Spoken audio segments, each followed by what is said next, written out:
Hello friends, welcome to Shubham classes. दोस्तों, मैं सुधीर भारद्वाज। आज हम एक नया चैप्टर जो क्लास 12th में मैथमेटिक्स का जो पोर्शन है, अवकलज के अनुप्रयोग, एप्लीकेशन ऑफ डेरिवेटिव। अभी तक हम लोगों ने पिछले लेक्चर तक हम लोगों ने अवकलन करना सीखा। अलग अलग प्रकार के फंक्शन को अलग अलग तरीक़ों से कुछ सवालों का अभ्यास किया गया, कुछ प्रश्नावली को सॉल्व किया गया। तो अब जो है हमारे पास इतनी समझ हो गई है कि हम जो है अवकलन कर पाएँ अगर कोई फंक्शन दिया हो, ठीक ना। अभी और हमें प्रैक्टिस करना है अवकलन का, करते रहना है। जब तक करते रहना है तब तक कि अवकलन का कोई भी क्वेश्चन आए तो हम उसे तुरंत ना कर पाएँ, ठीक ना। तब माना जाएगा कि आप जो है अवकलन आपको अच्छी तरह से आ गया है। फिलहाल चलता रहेगा धीरे धीरे, लेकिन हम जो है अपना सिलेबस भी थोड़ा सा आगे कंटिन्यू करते हैं। तो आज हम डिस्कस करेंगे कि अवकलज के अनुप्रयोग, जिसमें कि प्रश्नावली 6.1 है, ठीक ना।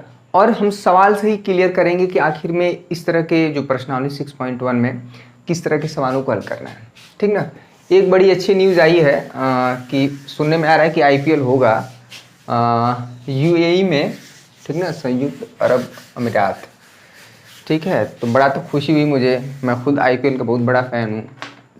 ज़रा आप भी बताइए कि आपको आईपीएल देखना कैसा लगता है। कि आप वेट कर रहे थे कि आईपीएल शुरू हो, ठीक ना। बहुत बच्चों का मतलब फेवरेट गेम है ये।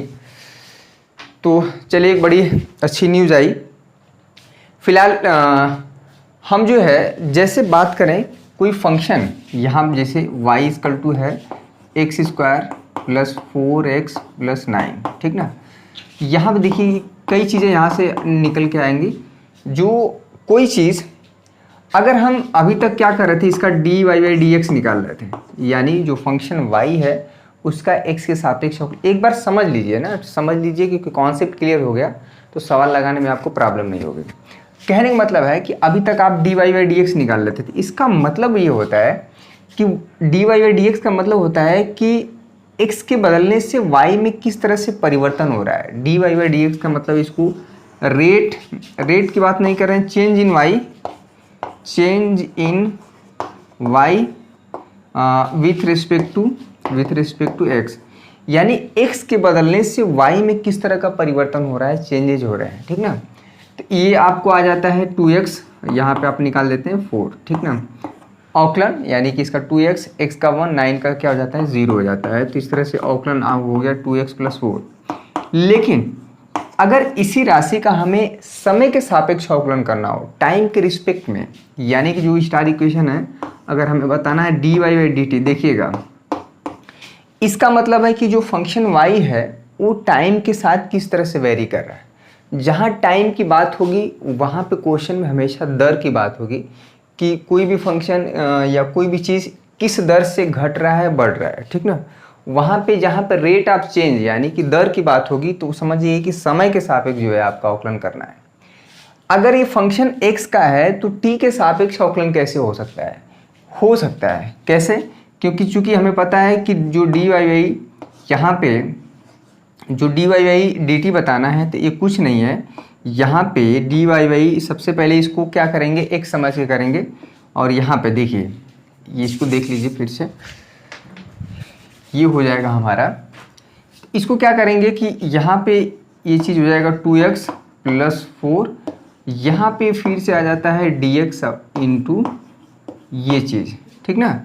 ये हमें करना पड़ेगा क्योंकि हमें जब t के सापेक्ष अवकलन करना पड़ेगा, यानी कि जो dy/dt है, ध्यान से दीजिए dy/dt, तो ये जो कुछ नहीं है ये हो जाएगा हमारा dy/dx into dx into dt। यहाँ पे देखिए, अगर dy/dt करना है तो y जो है फंक्शन x का है, तो यहाँ पे हो जाएगा dy/dx, और x का फिर से t के सापेक्ष अवकलन हो जाएगा तो dx/dt। तो यानी कि अगर ध्यान देखा जाए तो ये dx कटेगा तो फाइनली क्या आ जाएगा, ये dy/dt। तो ऐसा हो सकता है कि अगर फंक्शन, अगर t के सापेक्ष अवकलन करना है आपको, तो अगर फंक्शन t का नहीं है तब भी उसका अवकलन हो जाएगा, लेकिन ये चीज़ उसमें एक्स्ट्रा टर्म ऐड होगा, ठीक ना। तो ये चीज़ रहा, बड़ा ही इम्पोर्टेंट चीज़ है।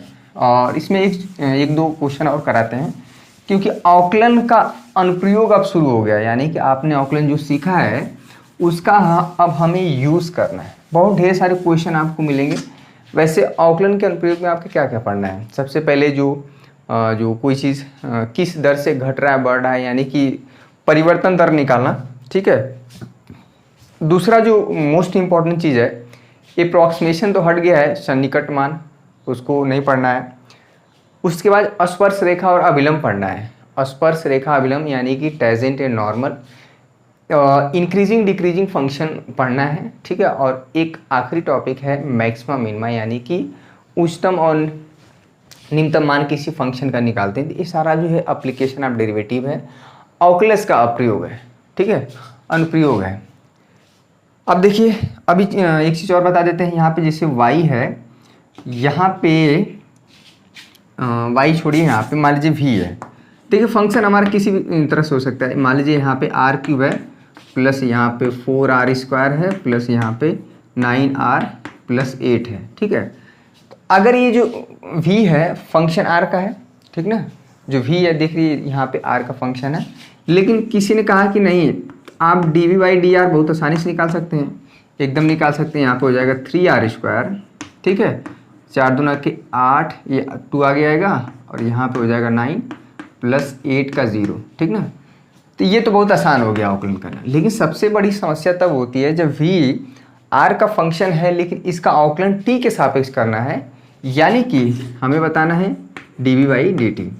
तो इसमें हम जो क्या करते हैं, तो चेन रूल यानी कि जो श्रृंखला नियम है, dv/dt का मतलब हो गया, चूंकि v जो फंक्शन है r का है तो dv/dr होगा इंटू r का फिर से हो जाएगा dr इंटू dt। ध्यान से देखा जाए तो dr कट जाएगा तो ये dv/dt है। ये जो है ये चीज़ आपको जानना पड़ेगा कि किस तरह से कोई फंक्शन किसी उसके अलावा किसी वेरिएबल के रिस्पेक्ट में अवकलन करना है तो हम किस तरह से करेंगे। चेन रूल श्रृंखला नियम लग जाता है, इसको सीख लीजिए, बहुत इंपॉर्टेंट है। ठीक है, बहुत क्वेश्चन जब आप करेंगे ना तब आपको समझ में आएगा कि क्या मतलब है, ऐसा हम क्यों बता रहे हैं।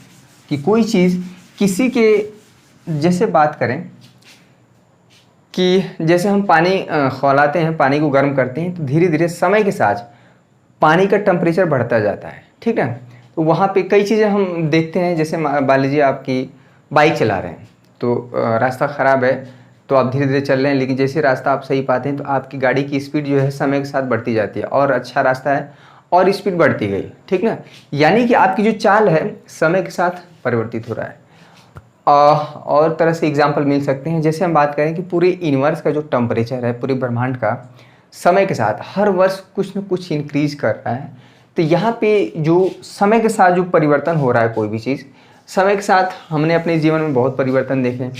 पहले जो है, पहले बाल विवाह हुआ करता था, यानी कि हम लोग के माँ बाप की जो शादी है छोटे पे हो जाती थी। ठीक ना, किसी को पता नहीं चलता था। लेकिन क्या हुआ कि समय के साथ वो धीरे धीरे चीज़ें ख़त्म होती गई, यानी कि कोई भी चीज़ समय के साथ किस तरह से चेंज हो रहा है। ठीक ना, वही चीज़ हम यहाँ पे क्वेश्चन में सीखेंगे, यही एप्लीकेशन है। ठीक ना, अब तो पहले लोग जब शादियाँ हुआ करती थी तो लोग एक दूसरे का मुँह, यानी कि जिनकी शादी हो रही ना, लड़का लड़की का मुँह देखता था ना, लड़की लड़का का। ठीक है, लेकिन अब के समय में देखिए कितना चेंजेज हो गया है। तो समय के साथ जो चीज़ें बदल रही हैं, अब बदलना भी चाहिए। ठीक है, वही चीज़ हम जो करेंगे कि समय के साथ जो परिवर्तन दर है वो हम निकालेंगे क्वेश्चन में। सीधे प्रश्नावली 6.1 में हम आते हैं। ठीक है, क्वेश्चन के अकॉर्डिंग हमें देखना है कि किसके सापेक्ष अवकलन करना। हम नहीं कह सकते हैं कि हमेशा टी के सापेक्ष ही अवकलन करना पड़ेगा। डिपेंड करता है कि क्या चीज़ परिवर्तन हो रहा है और किस पे, और कौन सा फंक्शन किस वेरिएबल का है। सबसे पहला क्वेश्चन है, वृत्त के क्षेत्रफल की परिवर्तन की दर इसकी त्रिज्या r के सापेक्ष यहाँ दीजिए। देखिए, अगर कोई भी सर्किट, क्वेश्चन नंबर 1 बहुत आसान क्वेश्चन है और इस तरह का क्वेश्चन आपको मिलेगा प्रश्नावली 6.1 का पहला क्वेश्चन। ठीक है, यदि कोई भी अगर वृत्त है, ठीक है, r रेडियस का, कोई भी वृत्त r रेडियस का है, मान लीजिए एक सेंटर है, ये r रेडियस का कोई वृत्त है। ठीक है, यहाँ से इसका जो क्षेत्रफल है, इसका जो पूरा क्षेत्रफल है, अगर हम बात करें इसका पूरा जो क्षेत्रफल है, जो फार्मूला होता है जो a = πr²।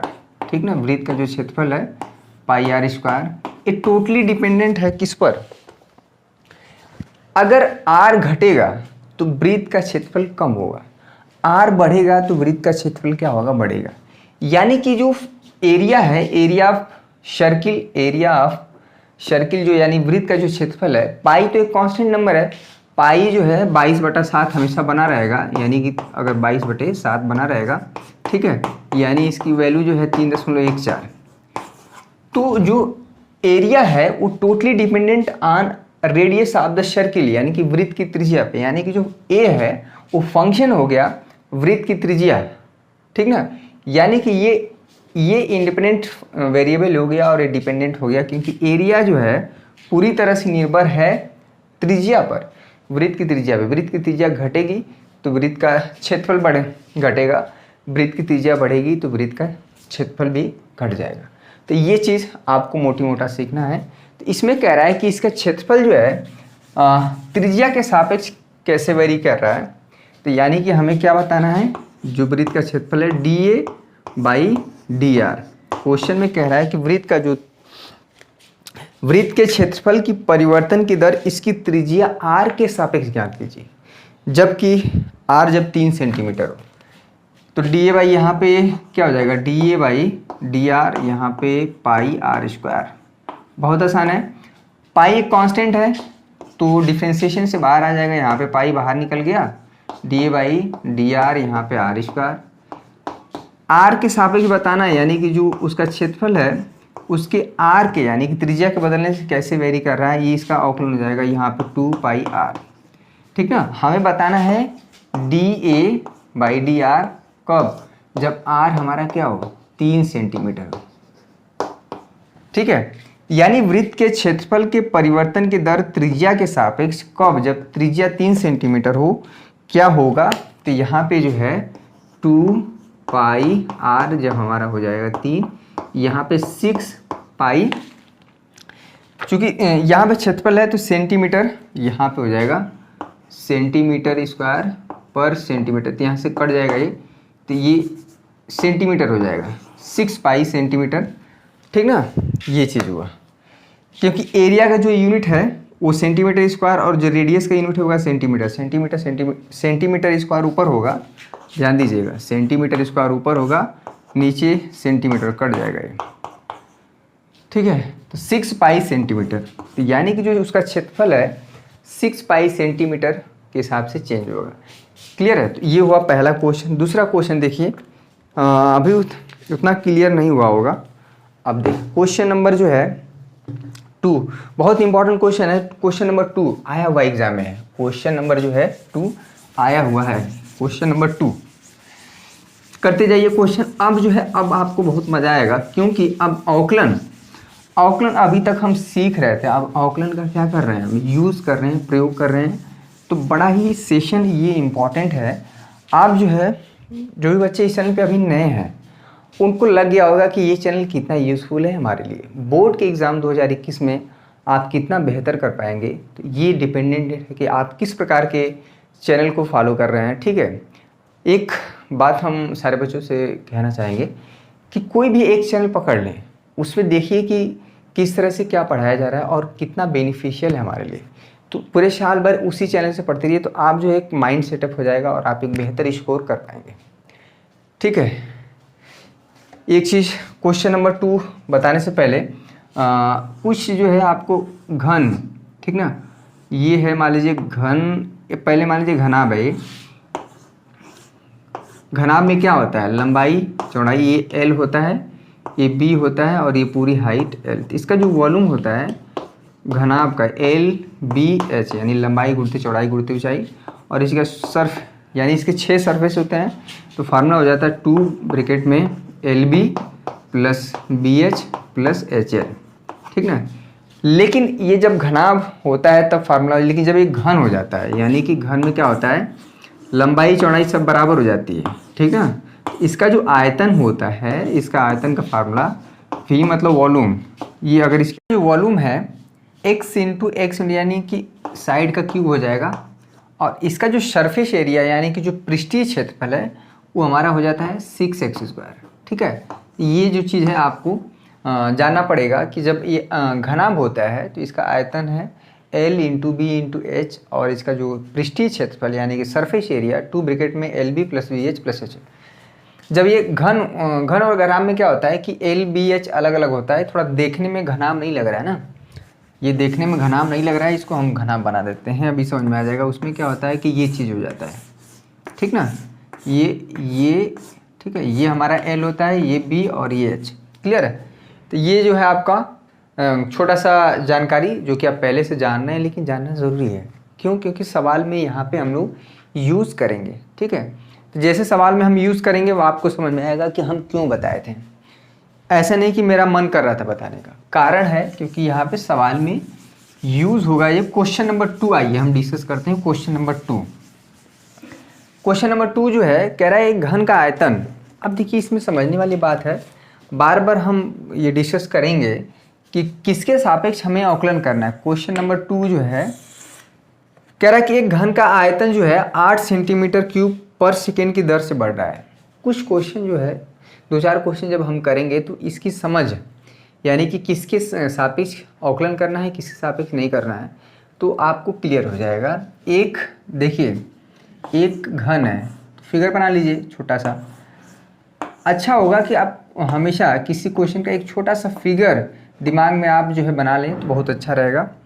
कह रहा है कि इसका जो आयतन है यानी कि dv बाई dt, जो आयतन है वो 8 सेंटीमीटर क्यूब, 8 सेंटीमीटर क्यूब पर सेकेंड, यानी कि 1 सेकेंड में इसका जो आयतन है वो 8 सेंटीमीटर क्यूब बढ़ रहा है। इसका मतलब कह रहा पृष्ठीय क्षेत्रफल किस दर से बढ़ रहा है, जबकि इसके किनारे की जो लंबाई 12 सेंटीमीटर हो। इसका पृष्ठीय क्षेत्रफल अगर हम मान लेते हैं इसकी लंबाई a है, ठीक ना, इसकी भुजा की लंबाई, तो चूंकि घन है तो घन में जो है लंबाई यानी कि एल बी ए, इसकी जो चौड़ाई है बी वो भी ए, और इसकी जो ऊंचाई है वो भी ए, ठीक है। तो इसका जो आयतन है, आयतन 8 सेंटीमीटर क्यूब पर सेकेंड से बढ़ रहा है, यानी कि 1 सेकेंड में इसका जो आयतन है 8 सेंटीमीटर क्यूब बढ़ रहा है, ठीक है। तो हमें बताना है कि इसका पृष्ठीय क्षेत्रफल किस हिसाब से बढ़ेगा, किस दर से बढ़ेगा, जबकि इसकी भुजा की लंबाई क्या हो, 12 सेंटीमीटर हो। क्वेश्चन बहुत आसान है। माना इसमें क्या करना है, इसका जो आयतन होगा, अगर ये घन है तो घन की भुजा की लंबाई अगर a हो तो इसका आयतन क्या होगा, आयतन क्या होगा भाई, आयतन हो जाएगा भुजा का क्यूब। बहुत आसान है, बहुत छोटी चीज़ है, लेकिन यहाँ से सवाल लग जाएगा। क्वेश्चन में हमें dv बाई dt दिया है, यानी कि समीकरण 1 का t के सापेक्ष अवकलन कर दीजिए, यानी कि dv बाई dt। ये चूंकि फंक्शन a का है, ठीक ना, लेकिन t के सापेक्ष अवकलन करना तो ये क्या हो जाएगा 3a², फिर a का हो जाएगा da बाई dt। यही चीज़ मेन है। अगर ये dv बाई, ध्यान दीजिए, अगर ये dv बाई da होता तो ये सिर्फ और सिर्फ 3a² हो जाता है, लेकिन जो है ये t के सापेक्ष अवकलन हो रहा है तो यहाँ पे ये एक्स्ट्रा चीज़ आपको आएगा। क्लियर है। चलिए, हमारा जो है dv बाई dt दिया हुआ है, क्या दिया है 8 सेंटीमीटर क्यूब पर सेकेंड, यहाँ पर रख दीजिए, ये 8, यहाँ पे 3a जब 12 सेंटीमीटर हो, यानी कि जो घन की भुजा की लंबाई 12 सेंटीमीटर हो। समझने की चीज़ है, कोई भी चीज़ रटने की नहीं है। 12 तो यहाँ पे 12, और da बाई dt हमारा क्या है भाई, ये चीज़ नहीं पता है, ठीक ना। तो यहाँ से हमारा जो 8 अपान में 3 इंटू 144, ये हमारा निकल के आया da बाई dt, ठीक ना। इसको पहले से ऐसे लिख लीजिए da बाई dt। हालांकि क्वेश्चन में ये पूछ नहीं रहा है, लेकिन ये निकालना है 8 अपान में 3 इंटू 144, ठीक है। इसको आप जो भी समीकरण नंबर दे दीजिए।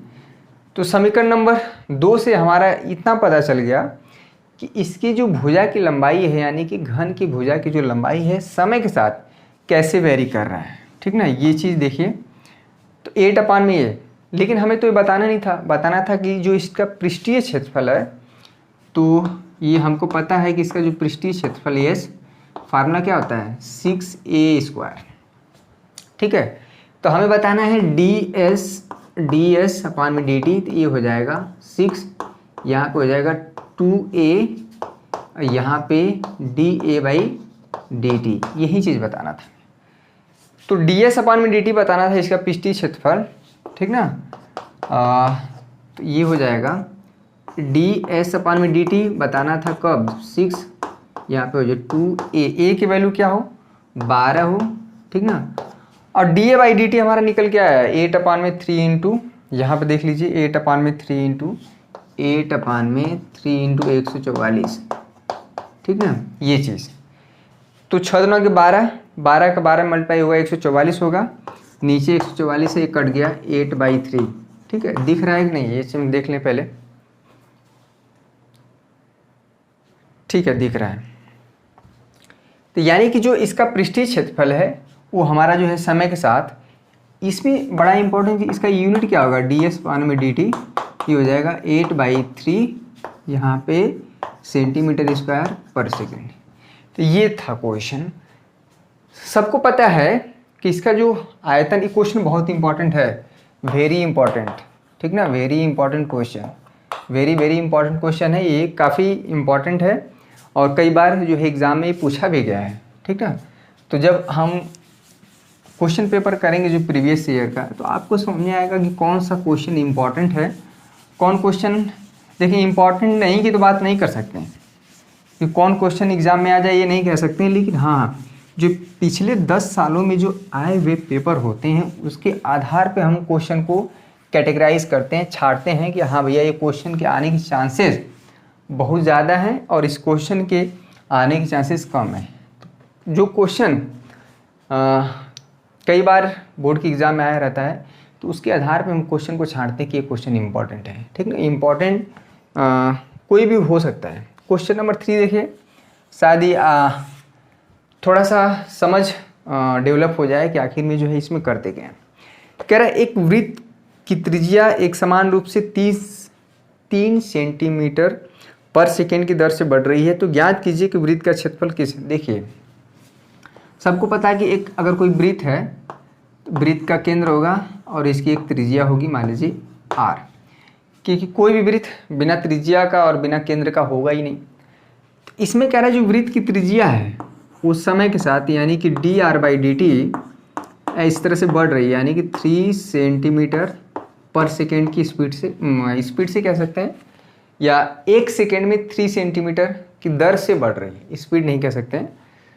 तो ये हमें क्वेश्चन दिया हुआ है। तो सबको पता है कि अगर वृत्त का, ठीक ना, ये जो है वृत्त की अगर त्रिज्या बढ़ेगी तो इसका क्षेत्रफल भी क्या होगा, बहुत तेज़ी से बढ़ेगा, क्योंकि इसका जो क्षेत्रफल है वो पूरा का पूरा डिपेंड होता है r पे। तो जो वृत्त का क्षेत्रफल होगा यहाँ पे, ठीक ना, यहाँ पे देखिए इसका जो फार्मूला होता है πr², क्लियर है। इसको हम इक्वेशन नंबर 1 दे देते हैं। तो हमें बताना है कि अगर वृत्त की त्रिज्या 3 सेंटीमीटर में 1 सेकेंड में 3 सेंटीमीटर बढ़ रही है, तो उसका वृत्त का क्षेत्रफल जो है किस हिसाब से बढ़ा है, जबकि त्रिज्या क्या हो, जब r 10 सेंटीमीटर हो, ठीक ना। तो ये चीज़ हमें ये क्वेश्चन में दिया हुआ है, हमें कुछ नहीं करना है। जो वृत्त का क्षेत्रफल πr² t के सापेक्ष अवकलन करेंगे, r के सापेक्ष नहीं करना है। इसके पहला जो क्वेश्चन था, जो सबसे पहला क्वेश्चन था, उसमें r के सापेक्ष अवकलन करना था, इसमें t के सापेक्ष अवकलन होगा। देखिए इसको dA/dt यहाँ पे πr², ठीक है, πr² हो जाएगा, तो पाई तो कांस्टेंट है उसको निकालिए बाहर, यहाँ पे हो जाएगा 2r और r का फिर से अवकलन हो जाएगा dr/dt, तो यहाँ से हो जाएगा dA/dt, ठीक है, ठीक है। तो यहाँ से हमारा आ गया 2πr dr/dt। ये हमारा आंसर नहीं हुआ, आंसर अब हमारा निकल के आएगा dA/dt कब, जब r = 10 हो। तो यहाँ पे हो जाएगा 2πr10 और dr/dt दिया भाई 3, ठीक ना। क्वेश्चन मैथमेटिक्स के क्वेश्चन को भी सॉल्व करने के लिए एक बड़ा बहुत ही कह सकते हैं कि बहुत छोटी सी टेक्निक है। क्या दिया है क्वेश्चन में, पहले उसे नोट करिए और क्या पूछ रहा है, तो ये चीज़ जब समझ में आ जाता है तो आप सवाल लगाना थोड़ा आसान हो जाता है। यहाँ पे हो जाएगा 30 60 पाई सेंटीमीटर स्क्वायर पर सेकंड, क्योंकि क्षेत्रफल की बात हो रही है। एरिया इसका यूनिट सेंटीमीटर स्क्वायर, नीचे समय है तो पर सेकंड, यानी कि इसका यूनिट हो जाएगा 60 पाई सेंटीमीटर पर सेकंड। तो आप देख रहे हैं कि इसका जो त्रिज्या जो है 1 सेकंड में 3 सेंटीमीटर बढ़ रहा है, तो इसका क्षेत्रफल 60 पाई सेंटीमीटर स्क्वायर पर सेकंड है। यानी कि इसका क्षेत्रफल जो है इसलिए बढ़ता है क्योंकि ये जो है एरिया, अगर त्रिज्या 2 गुना बढ़ेगा तो क्षेत्रफल 4 गुना हो जाएगा। त्रिज्या 9 गुना होगा तो क्षेत्रफल जो है अगर 10 गुना होगा तो 100 गुना हो जाएगा, ठीक ना। स्क्वायर के हिसाब से बढ़ जाता है इसका क्षेत्रफल। क्लियर है। तो ये जो है कुछ क्वेश्चन जो आपको बताए गए, क्वेश्चन नंबर 1, ठीक ना, 1, 2 और 3, ये क्वेश्चन इसलिए बताए गए ताकि आपको ये समझ में आए कि इस चैप्टर में हमें करना क्या है। तो इस चैप्टर में कभी कभी समय के सापेक्ष अवकलन, कभी आर के सापेक्ष अवकलन, डिपेंड करता है कि क्वेश्चन में पूछ क्या रहा है, ठीक है। तो आई होप कि आपको ये सेशन पसंद आया होगा। जो भी बच्चे अभी चैनल पे नए हैं ना, तो चैनल को सब्सक्राइब करके बेल आइकन को दबाना ना भूलें, और कम से कम आज वीडियो 500 लाइक जाना ही जाना चाहिए, क्योंकि बहुत मेहनत से वीडियो बनाया जाता है। और हम लोग कोशिश कर रहे हैं कि इस बार जो है 2021, भैया 2021 इस बार हम लोग देख लें तो भी बड़ी बात है। बोर्ड एग्ज़ाम तो मान लीजिए देना ही देना है, ठीक है। 2020 निकल जाए, क्योंकि ये पूरे इतिहास में 2020 हर एक देश के लिए, हर एक व्यक्ति के लिए ये सबसे बेकार वर्षों में काउंट किया जाएगा, ठीक ना, कि इससे बुरा साल कभी किसी का नहीं निकला। 2020 एक तो वर्ल्ड कप था वो भी निकल गया, IPL था वो भी ख़त्म हो गया, और 2020 निकल जाए किसी तरह से, ठीक है। तो क्वेश्चन नंबर 4 जो नेक्स्ट लेक्चर में होगा, क्वेश्चन नंबर 4 से आगे हम लोग करेंगे, क्योंकि अब कॉन्सेप्ट थोड़ा हम लोग सीख गया है। इससे पहले कि एक चीज़ और हम बता दें कि शुभम क्लासेस ऐप में अब जो वीडियो चैप्टर वाइज पढ़ चुकी हैं, आप जाके वहाँ से चैप्टर 1 से, यानी कि relation function, inverse trigonometry function, matrices और डिटरमिनेंट, इसका वीडियो पढ़ चुका है, आप जाके वहाँ से देखें। बहुत बेनिफिशियल होगा, ताकि आपका जो पीछे का छोटा हुआ है वो भी कवर हो, और साथ में जो हम लोग पढ़ा रहे हैं वो साथ में लेके चल रहा है, ठीक है। हालांकि जो चैप्टर पीछे 4 चैप्टर छूटे हैं उसको हम पढ़ाएंगे। अवकलन और अवकलज का उपयोग खत्म हो जाए तो उसके बाद समाकलन जो है जब शुरू होगा ना, बहुत मज़ा आने वाला है समाकलन में। क्लियर है। तो फिलहाल आज के लिए बस इतना ही। अगर आपको वीडियो पसंद आया तो लाइक ज़रूर करें, शेयर ना करना भूलें, और साथ में अगर आप चैनल पर नए हैं तो चैनल को सब्सक्राइब करके बेल आइकन को दबाना ना भूलें, ताकि आपको वीडियो का नोटिफिकेशन लगातार मिलता रहे। तो आज के लिए बस इतना ही। बहुत बहुत धन्यवाद। आपका दिन शुभ हो।